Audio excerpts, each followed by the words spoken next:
Hello, my name is Haworth. I was born here on unceded Coast Salish territory at Vancouver General Hospital. I regularly attended Expo 86 and still have my seasons pass in case Expo ever returns. And I live near Commercial and Broadway.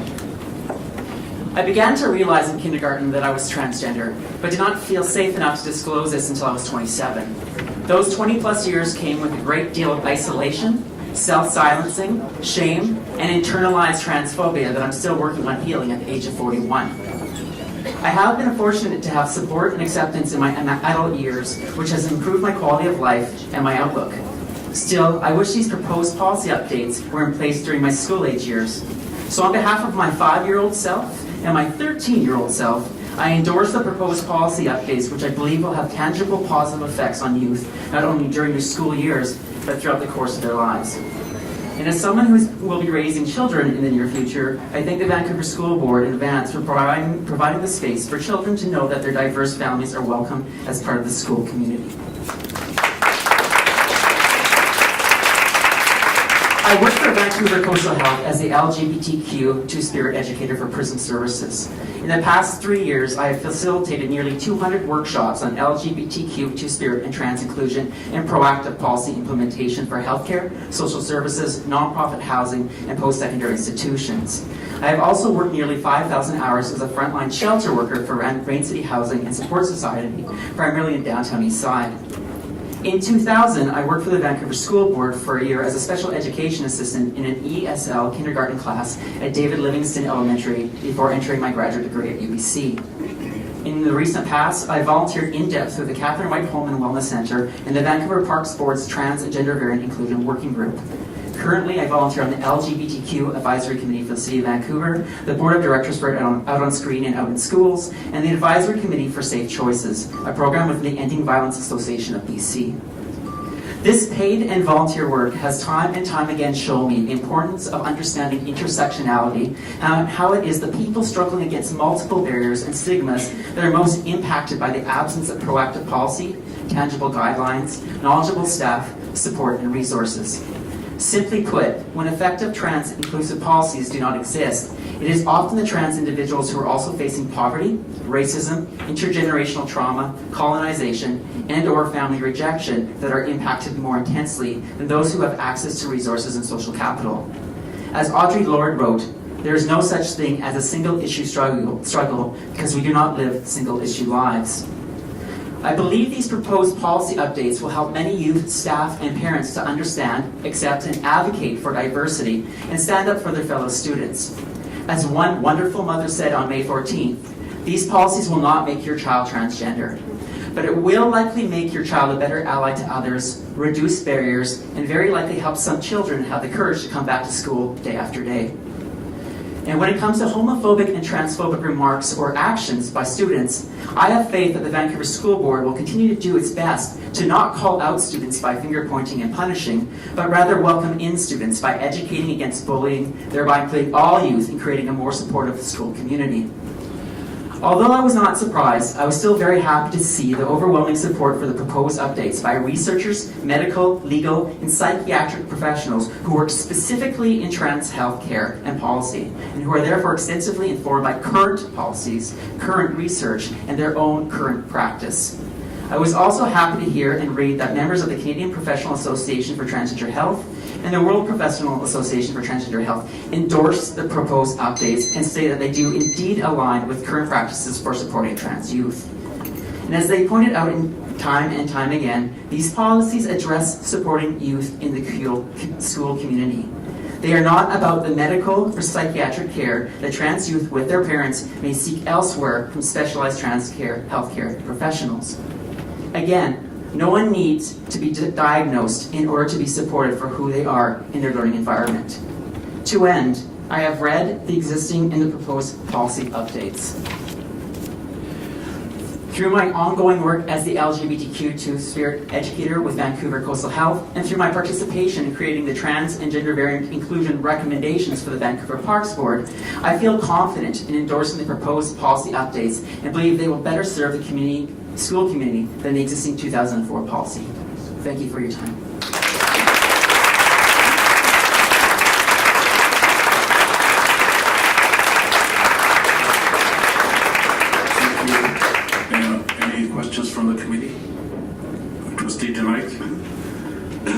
Excuse me, you mentioned that you're here as a person from Vancouver Coastal Health. Is that speaking for, on behalf of, or because you work there?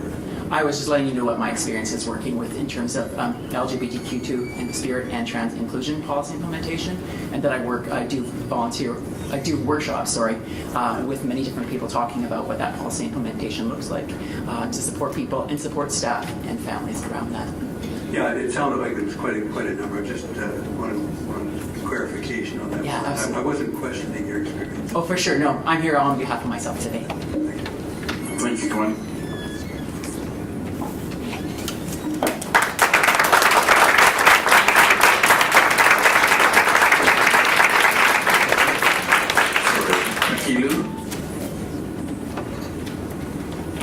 Is Becky here?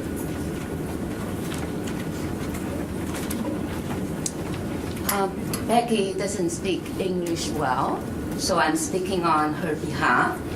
And unfortunately, she will not be able to be here today because her father fell and they are in the emergency.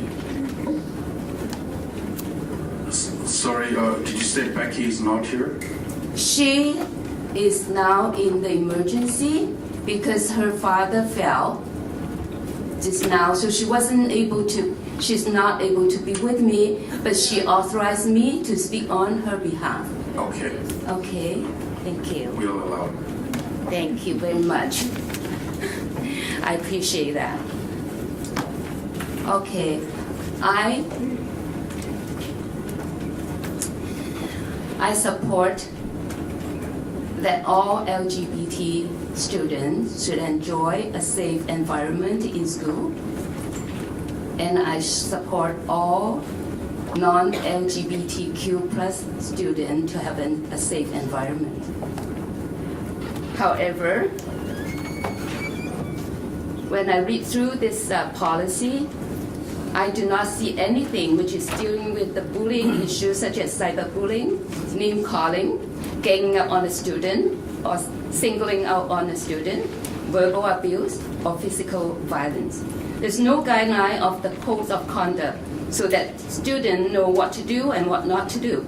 And at the same time, give the students space to think for themselves. Let them to develop their independent thinking and their critical thinking. There's nothing that's measurable, feasible, concrete that makes a child easy to follow. Nothing suggested in the policy will improve the school environment to make it safer. This policy is poorly written in a very vague terms with conflicting information.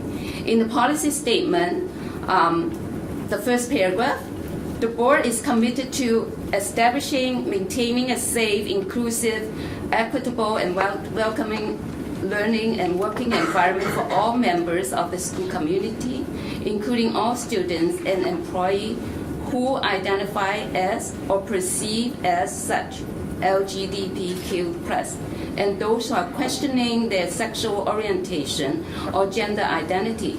Now, the phrase identify as LGBTQ+, or are conceived as such, has come up 3 times in the policy and regulation. First, it did not say who identified. It did not say self-identified. So do you want teachers to pick out who is LGBTQ student and who is not? Second, who perceives student as LGBTQ and students who are questioning themselves? This is very damaging to a child's emotion and a child's development. It is perfectly all right for a girl to like to play with guns and play soldiers. And it's also perfectly all right for a boy to enjoy cooking and babysitting. So let's not perceive or stereotype a child. In Regulation Item C, the board will strive to ensure that professional development and training is provided for staff to develop awareness, knowledge, skills, attitude necessary to support and advocate for the needs of students who identify as LGBTQ+ or perceive as such. Under the regulation, do you want to train teacher and counselor to perceive student as such, or those who are questioning as a group to advocate to support them? I ask that you leave the children alone and let them grow and develop. Do not perceive them as anything and stop the other children from perceiving any student, especially those who are questioning, or there will be more heartbreaking stories. Let all children study together, grow together, have a happy, harmonious school life. Students struggling with their sexuality or gender identity should be approached in a sensitive, gentle, caring way on personal basis. Teachers and counselors should not jump into any conclusion and put them under the spotlight, or it will be more harm than help. In the policy, it says the board is committed to implementing measures that will ensure homophobic and transphobic complaints are taken seriously and dealt with expeditiously and effectively through consistently applied policy and procedure. Now, homophobia and transphobia are very controversial terms. Some people use it very liberally and deliberately to label a person who holds a different view. These terms are used to shut up diverse view. So eventually, people, students, and employees will not be able to freely express their view, even if it's expressed in a very respectful manner, lest they will be complained as being homophobic, transphobic, and be dealt with seriously, expeditiously, and effectively. What is homophobia and what is transphobia? In the glossary, it says homophobia and transphobia are fear, ignorance, and mistreatment of people who are perceived to be. So it sums up. Now, I don't have enough time, so let me say that in that case, if under the policy, if a child is being complained to have fear and ignorance of this kind, the child will be dealt with seriously and effectively. For mistreatment of anyone, I have no problem that the child should be dealt with and after careful investigation. So under this policy, our human rights and fundamental freedom will be taken away. The policy is in conflict with the Canadian Charter of Rights and Freedom, which guarantee us the freedom of conscience, the freedom of expression, the freedom of thoughts, the freedom of belief, and freedom of opinion and expression. So this is a bad policy. It will not create a safe learning environment for all school children. Thank you. Thank you.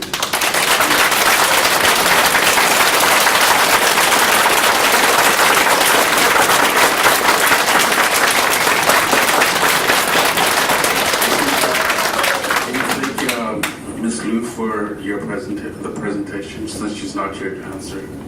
Okay. Thank you. Thank you. Vanessa Beal.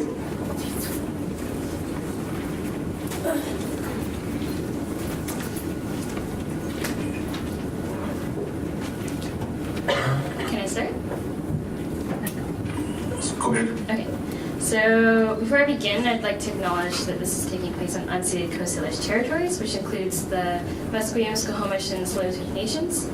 My name is Vanessa Butnak-Bui. I'm first generation Vietnamese. I'm here to represent myself, but also the organization I work for, which is called PeerNetBC. I work as a youth community developer, doing training on anti-oppression, amongst other things. I'm here to say that PeerNetBC is in support of the policy updates. We submitted a letter last week, which was signed by Community Leave Out Violence BC and Society for Children and Youth. We recognize the importance of these policy updates in protecting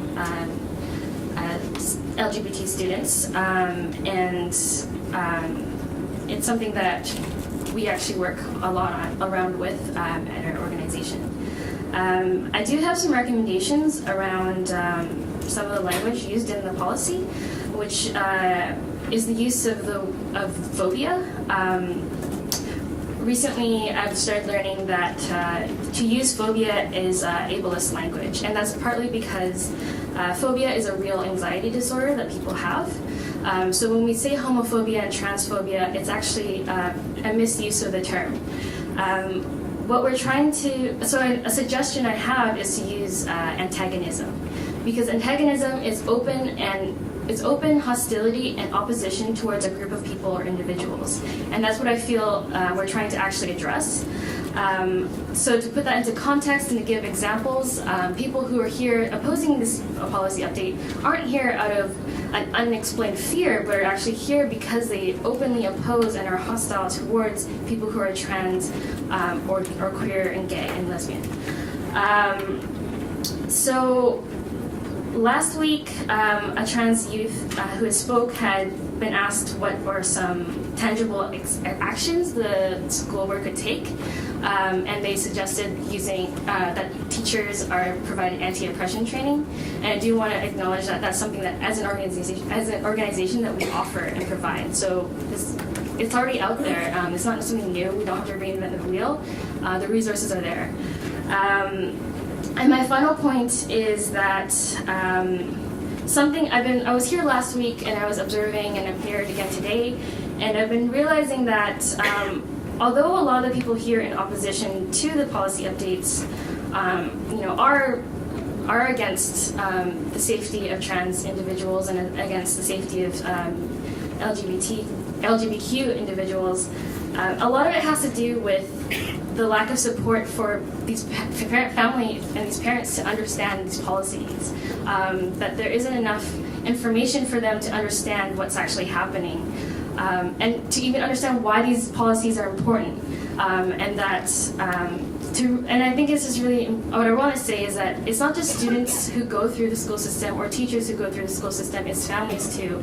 And I think it's important to realize that there's something deeper that's coming from these, from the people here, is that there's no capacity building for families to understand how to support their families and their kids, but also how to understand why these things are even important to talk about openly in front of everyone, that it's not something to be ashamed about, and to have medical professionals decide that these things are, that it's something that gender and sexual orientation is something we self-identify with.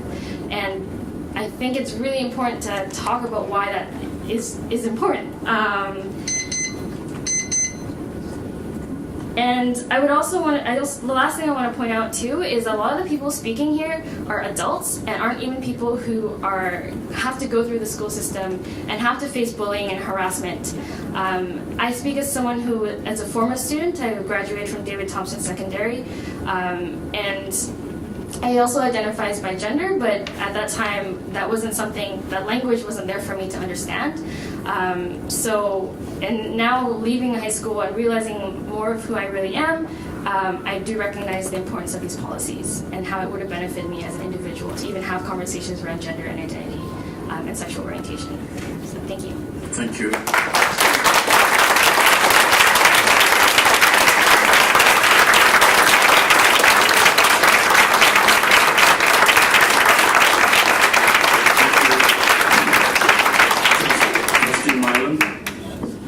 Thank you, and I want to say thank you so much for your presentation. It's really great to hear from youth as well. I'm working with PeerNet. We've worked with PeerNet before, and it's fantastic. The BDSC went through the anti-oppression workshops with PeerNet, and they were fantastic to go through. Just a quick question, because as you mentioned, as a previous student and having experience in this area, from a student's perspective or a recent student perspective in your case, would you feel that a policy such as these, the revisions to this policy, would have really helped you in your high school years or your peers in your high school years? I think it would have changed the way I perceived the world. To even have the language use of gender-neutral bathrooms. At that time, I wasn't exposed to those different ways of understanding the world at all. So I think it would have helped me with my perception of my gender identity, or even how I felt, because I just made this assumption that this is just who I was, and I just went through it and not realizing that I actually had words to define who I was. And so I feel like these policies are a step forward into creating spaces, and really obvious spaces where, talking about gender identity is okay, and that it's supported, not just like socially, but physically too. Thank you. Trustee Mike.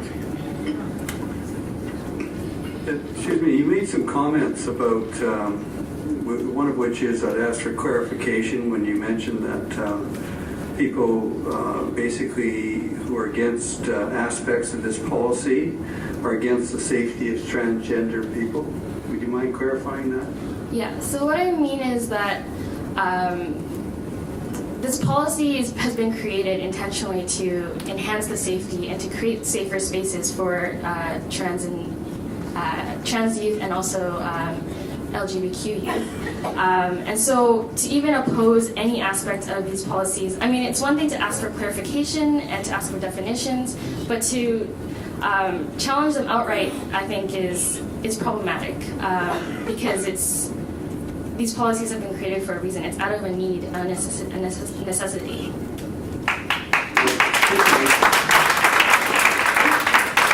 How does this differ from defamation of those people?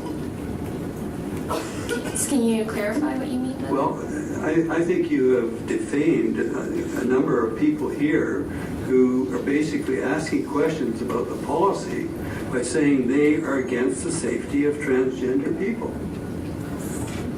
That's a defamation. I'm not sure if I agree with Sorry. She's expressing an opinion, trustee tonight. Thank you.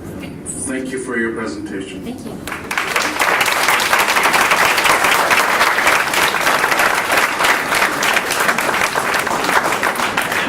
Nicole Seguin.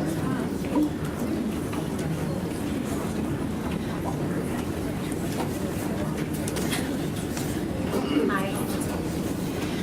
Thank you, board members, for the opportunity to speak today about this important proposed amendment to the policy.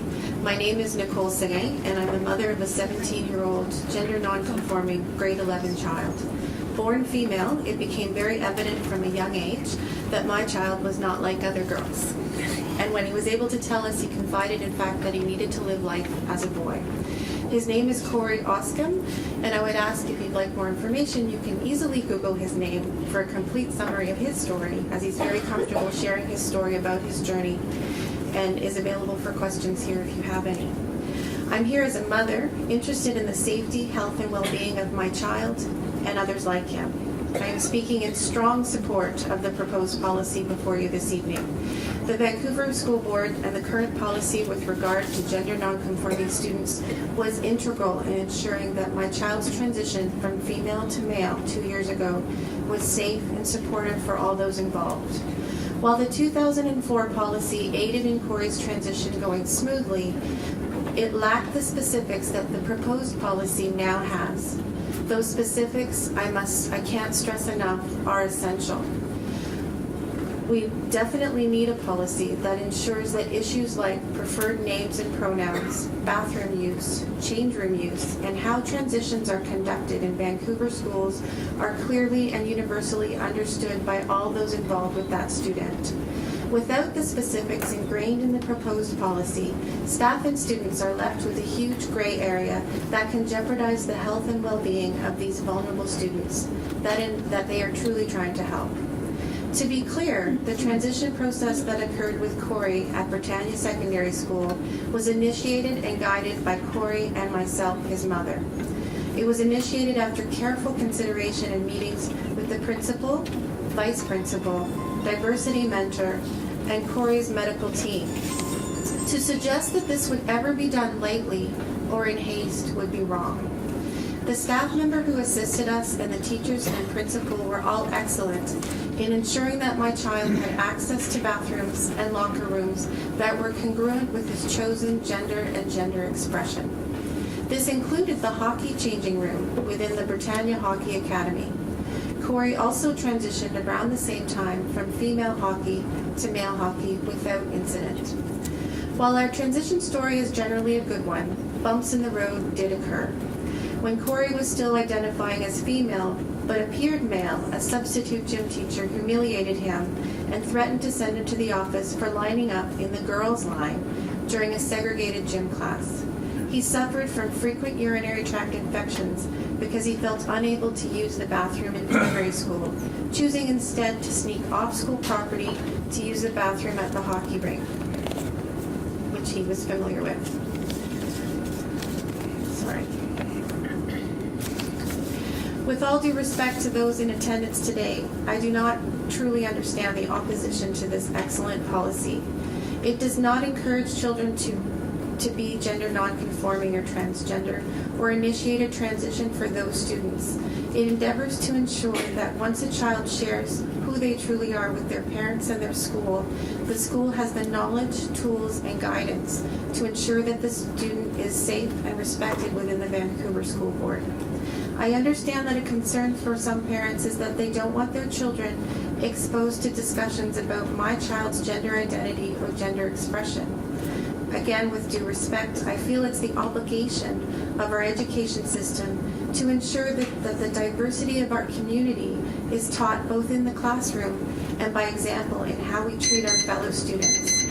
To not acknowledge there is difference and that some difference requires special consideration and understanding would be to fail as a teacher. It is fair to say my child has a special medical condition that requires him to see an endocrinologist at BC Children's Hospital, a psychiatrist, take injectable medication every week, and face a lifetime of discrimination and potential harassment and abuse. What we know, however, is that by acknowledging my child's gender expression and protecting their right to go to school free of harassment and discrimination, we are protecting all students in the Vancouver School Board and helping to raise citizens who are tolerant and caring. Thank you.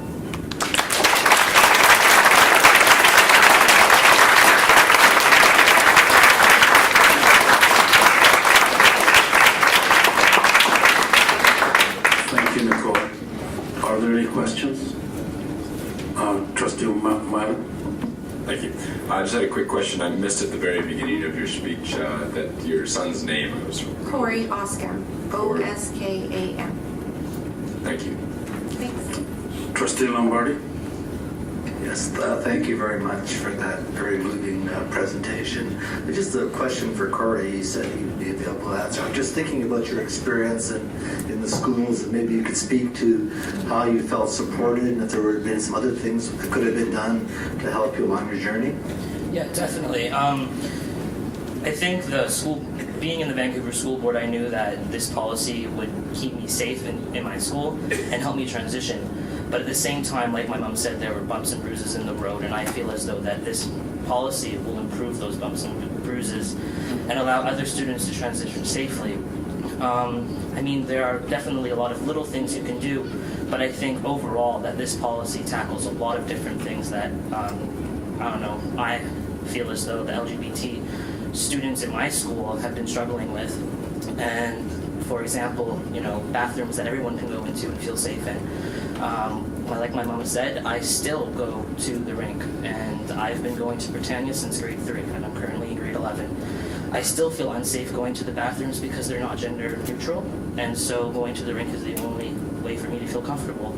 So I think addressing bathrooms and changing rooms and a lot of different things that are mentioned in the policy will be very positive in the schools.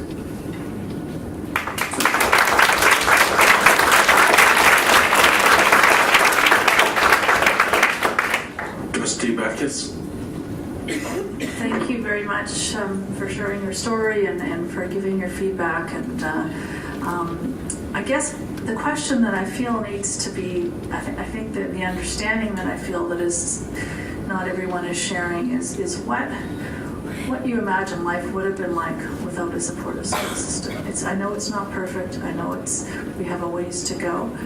But had we not had this, had not had this approach, I'm just trying to get a sense of the impact on a student's life and a family's life. And we've heard some stories, but I'd be curious to hear your perspective. I feel very comfortable talking about this because I think we have had moments in our experience within the school system where we didn't feel supported and we weren't sure what direction things would go in. Corey suffered from severe depression. He expressed suicidal thoughts by the age of 5 when he felt that there was an expectation, particularly in the schools, that he behaved, dressed, and conformed to typical girl-like behavior. So even though we stressed at home that, you know, there are many kinds of ways of being a girl. You can dress and play and etc. the way you wish. There was just an understanding that girls behave and play a certain way. So so that severe depression continued, and it actually escalated by the time he was in grade 3 at Britannia, to the point where he refused to go to school for some time. So grade 4 was a challenge. Grade 5 was a turning point. We did at that point seek medical help, and we got hormone blockers and psychotherapy. And the breaking point that helped us in the Vancouver School Board in particular was he had a transgendered teacher who actually none of us knew until she shared with us her transgendered status, and paid particular attention to Corey and his life at school and honored who he was and who he was expressing who he was, asked us specifically if there were a different name Corey would like to use, if there were different pronouns Corey would like to use, if Corey felt safe at school. One teacher, and in their own experience, made a huge difference, and all of a sudden we had a turning point where Corey was okay to go to school, primarily because one person made a difference and understood what that experience was. From there, we were very proactive as parents, talking with the teachers, talking with the principal, identifying safe space for Corey. We went to the office. He had access to the nurse's bathroom. But it was more than challenging. But we fought tooth and nail to ensure that gym was safe, that team sports were safe, that wherever we had any power to not segregate things by gender, we could, and we did. We had to meet with schools and therapists and such in particular. But all the while, it was a struggle to address this, and Corey expressed severe depression and suicidal thoughts all the way. So when you ask what would it have been like if we didn't receive the support that we did, I'm convinced my child would be dead. And I hesitate to say this in a crowded room, but I'm quite positive, and Corey will tell you the same thing. If we didn't have this policy in its current form and the support we received from the Vancouver School Board and the teachers we've encountered and the principals we've encountered along the way that have helped us make this a success, my child would be dead. And that includes the medical professionals that we've fought to meet with. But at the end of the day, the person and the people that spend the most time with my child are the teachers and the schools. Hour per hour, they spend more time with my child than I do. And so that has made our experience a safe one. And I go across the country and I speak at conferences about transgendered parenting, and I commend the Vancouver School Board. I hold up this policy as an example of how we can help students and save lives throughout the country.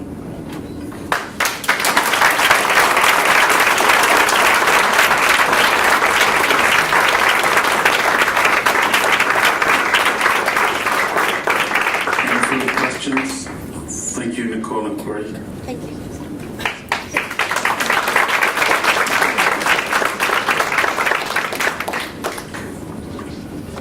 So you okay?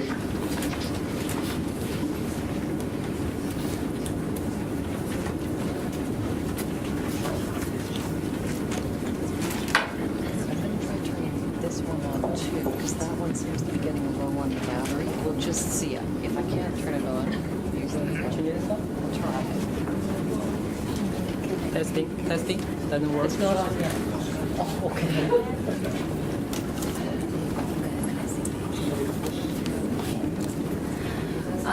Since you do not provide translator, my friend is very courageous to speak in English. He wants to. However, when it comes to question period, he needs my help. Yeah. Thank you. Okay. Good evening, everyone. Good evening, trust of Vancouver School Board. Excuse me, you need to switch. A switch. Okay. Okay, I will bring again. Good evening, everyone. Good evening, trustee of Vancouver School Board. I'm Cai Su-yu. I'm living in Vancouver. I'm one of the few lucky parents who are allowed to explain our concern with our kids in school. So I know, so I think there are a long waiting list there. So I'm lucky to you gave me the chance to explain my concern. For that, I'm very happy and thankful. Okay, I think we spend a lot of time. I want to start with a very common, very simple thing. If one day my small kids ask me, what is 1 plus 1? I may give my kids one candy, then another, to simply explain to the children the meaning of 1 plus 1 equal 2. Okay? A lot of parents do the same thing, right? It's very easy to help children to build their identity of number, right? For this way. So, if I explain more complex concepts to children, tell my child, 1 plus 1 may be 1 0. 1 0 plus 1 0 may be 1 0 0 in the binary system. My kids will say, huh? How do you get that? Right? So if I give my kids more concept and say, if 5 plus 5 will be A, the letter A, in hexadecimal system, what result will be? The calculation are all absolutely true in computer science. But my explanation did not help my children to build the identity. And also, it makes children more confused, even with number and letters. So this scenario tells us, with more complex concept, not only did not help children build the identity, but also makes them more puzzled and confused. Impose the children with adult concept can become another kind of bullying, right? Okay, at the May 15 meetings, a mother talked about her children who struggled with gender identity. I think it's there. As the father of 2 kids, I'm empathetic with her. She was perplexed on not knowing what to do and where to find help the first time. However, we do not let the children deal with it alone. The parents should know about it. She is the one who must handle the problem. In her story, the parent is always by the side of the children. Walk with the children through the most difficult time. However, it is not so in the draft policy. It allows the parent to be kept out of the situation which the children may decide. However, this policy will only cause more confusion. I think a lot of parents already point out. So add more unnecessary burden, and create unnecessary emotional problems to the young minds. I ask the school board to slow down, consider all the children, and let them enjoy their school years. Thank you.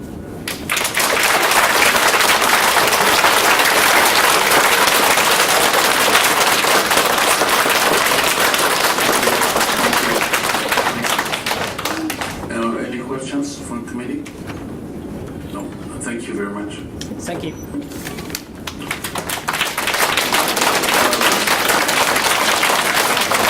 Seguin, could you give your presentation? James Sue?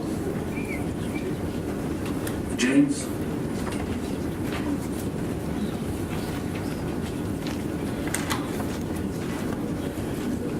Good evening. Media. Okay. Good evening. I'm James Chu. I'm a resident of Vancouver. Also, I'm a... Sorry, could we just have a test on your mic? Is that okay? I think that microphone is getting, the battery is low. Perhaps the one to the left of you would be better. Sir, the one, could you take the one there? Yeah, I think it might work better. Thank you. Is that okay? Yeah. So, I'm a resident of Vancouver, and also I'm a father of 2 kids. One is 16 and one is 5. I'm here represented to myself and on behalf of my wife. Since this draft discussion is hot spots in the city for several weeks, and I'm so glad that the committee will arrange another meeting on May 29, in which allowing more parents to present their opinions. It is extremely important to hear different voices before VSB making a decision on such policy. And here I'm strongly request that since this is a very serious issue, should you please translate into multiple language such as Chinese, Indian, Italian, Vietnamese, and so as Filipino, so that more and more parents can understand what the policy said.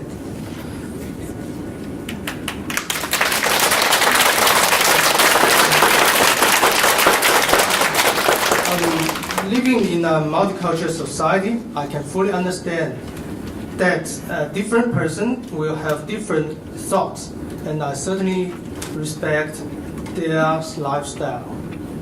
Also, being a parent, like most people here, I cherish every moment I stay with my kids. I love them. I care about every step during their growing period.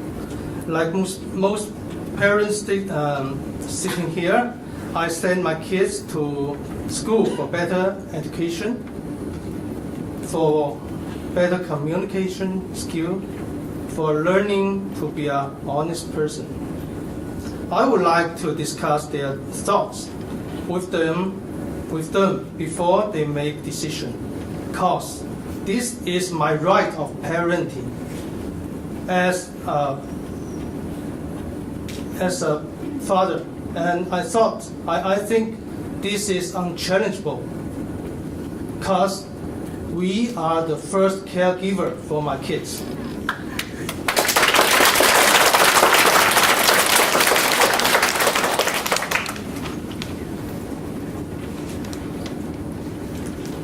Dear Churchill, would you please put your feet into parents' shoes? If one day my kid hidden something to me and told me it is taught at school, I cannot imagine what my feeling. Angry, sad, disappointed. I cannot say anything. But it really will be happen. Because in the draft we are discussing, it ignores the parenting rights that parents ought have. It even encourages our children to be silent to parents, whom should be the most reliable person in the world for everyone. Is the school a place teaching right value anymore? Is the school a place that parents can trust? This is my speech, and I strongly request you, the trustee, to consider this draft discreetly, pending it, hearing the voice from parents before any decision you might make. Thank you.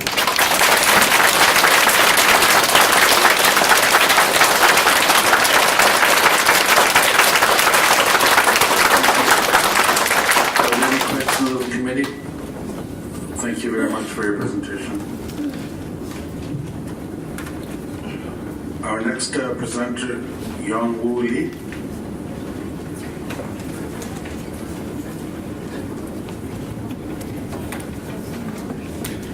Thank you so much.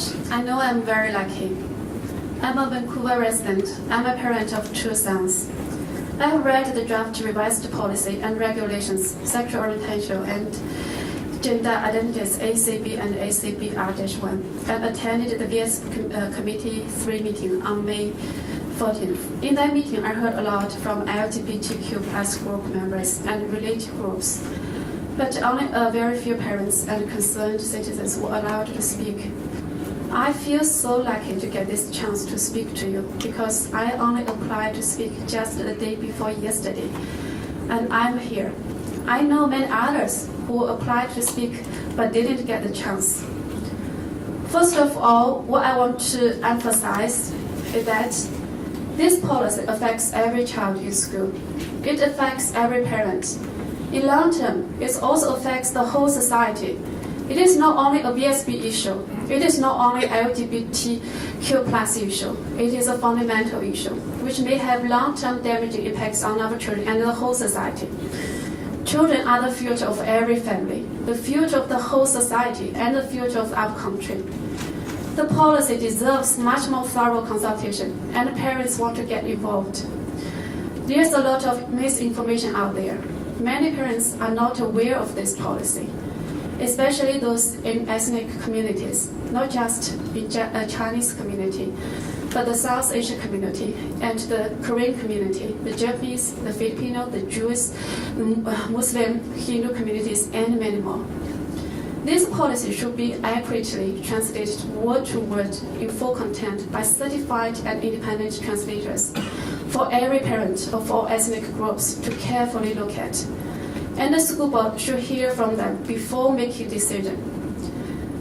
The school students are their children. They do not belong to the school board, and definitely not to the politicians. Why does the school board want to rush to through such an important issue? Every child has only one life to live. Nobody can afford to take this risk if the decision that the school board rushes to make out turns out to be wrong. Secondly, in this draft policy, parents' rights are rudely tramped on. In section G1C, students' right to discuss and express their gender identity and or gender expression openly, and to decide when, with whom, and how much private information to share will be recognized and protected. My son, who is in grade 8, often asks me to sign on his field trip consent form. I would like to ask if a field trip is more important than this policy. Why shouldn't you consult parents on this issue? Why shouldn't our parents know when our children have gender confusions? Remember, parents are primary caregivers and educators. Thirdly, on this policy section C, teachers are to be given training necessary to support and advocate the needs of students who identify as LGBTQ+ or are perceived as such. Teachers are not trained to identify and deal with gender dysphoric issues, which are usually very complex. And how do you perceive a child as such, and by whom? I read from a research paper. It says, for kids, especially younger ones, the issue, dysphoria, is much more problematic. Gender confusion is often temporary. About 3/4 of little kids who have issues with their gender will be comfortable with it by adolescence. According to Dr. Ruka, one of the world's foremost authorities on gender identity issues in children and adolescents. Are teachers really qualified to handle this complex issue? Are they, or is the school board going to take up the legal responsibility when things go wrong? My last question is, who made up this policy? Has each school board trustee taken the necessary time to read through this policy item by item, term by term, to see how many flaws, contradicting and non-scientific information are in this policy? Read it over again, honestly and objectively consider the merit and demerit of this policy. We need someone who is free conflict of interest. I emphasize free from conflict of interest, to look at the policy and maybe to rewrite one which works for all children. Thank you.